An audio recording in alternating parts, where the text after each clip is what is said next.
Soon, someone somewhere decided to give it a proper name: idiopathic adolescent acute neurodegeneration, IAAN for short. And then it wasn't just Michael's disease. It was all of ours.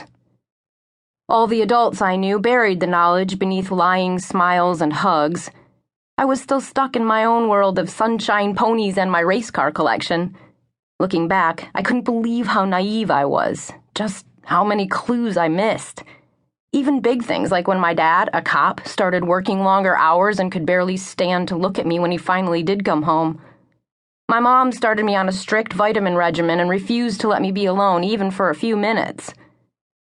On the other hand, my parents were both only children.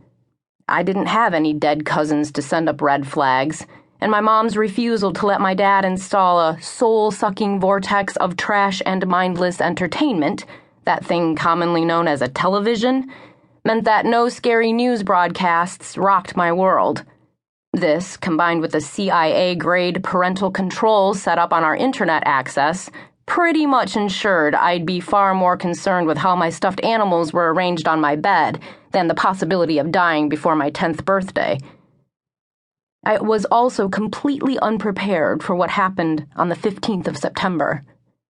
It had rained the night before, so my parents sent me to school wearing red galoshes. In class, we talked about dinosaurs and practiced cursive before Mrs. Port dismissed us for lunch with her usual look of relief. I remember every detail of lunch that day clearly, not because I was sitting across from Grace at the table, but because she was the first, and because it wasn't supposed to happen. She wasn't old like Grandpops had been. She didn't have cancer like Mom's friend Sarah. No allergies, no cough, no head injury, nothing. When she died, it came completely out of the blue, and none of us understood what it meant until it was too late. Grace was locked in deep debate about whether a fly was trapped inside her Jell-O cup. The red mass shivered as she waved it around, inching out over the edge of the container when she squeezed it a bit too tight. Naturally, everyone wanted to give their opinion on whether it was a fly or a piece of candy Grace had pushed in there, including me.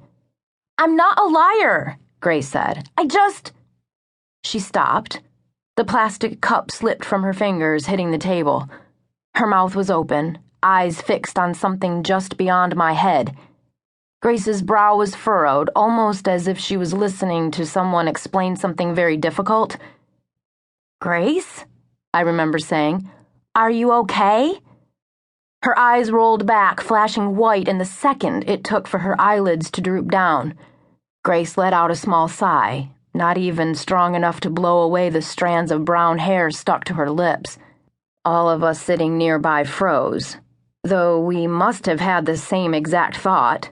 She's fainted. A week or two before, Josh Preston had passed out on the playground because, as Mrs. Port explained, he didn't have enough sugar in his system, something stupid like that. A noon aide rushed over to the table. She was one of 4 old ladies with white visors and whistles who rotated lunch and playground duty during the week.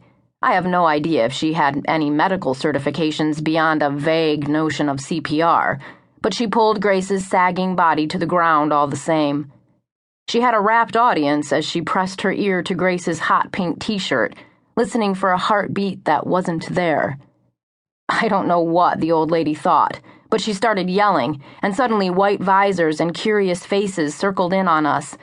It wasn't until Ben Cho nudged Grace's limp hand with his sneaker that any of us realized she was dead.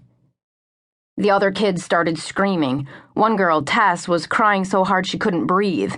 Small feet stampeded toward the cafeteria door. I just sat, surrounded by abandoned lunches, staring at the cup of Jell-O and letting terror crawl through me until my arms and legs felt like they would be frozen to the table forever. If the school security officer hadn't come and carried me outside, I don't know how long I would have stayed there. Grace is dead, I was thinking. Grace is dead?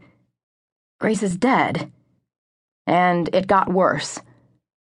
A month later, after the first big waves of deaths, the Centers for Disease Control and Prevention released a 5-step list of symptoms to help parents identify whether their kid was at risk for IAAN. By then,